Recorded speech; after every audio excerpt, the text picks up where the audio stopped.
Sa pikasbahin, nahingawa ang National Citizens Movement for Free Elections kon NAMFREL sa grabe nga pag-ubos sa mga botante nga wala mo butar sa Misamis Oriental sa miaging May 12 elections. Kinihuman itaho ni NAMFREL Misamis Oriental CDO Chapter Coordinator Nestor Banuag Jr. nga anaa sa 49% ang pagkanaog sa mga botante nga wala ng butar.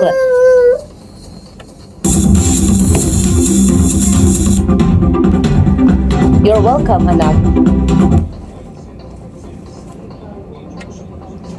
Matud pa kini mas ubos og 86.8% nga ihap sa mga botante nga mibutar sa probinsya sa Misamis Oriental sa miagi nga May 2022. Miingon si Banuag nga daghan usab ang mitudlo nga wala nang butar ang mga botante sa mga kandidato sa mga probinsya.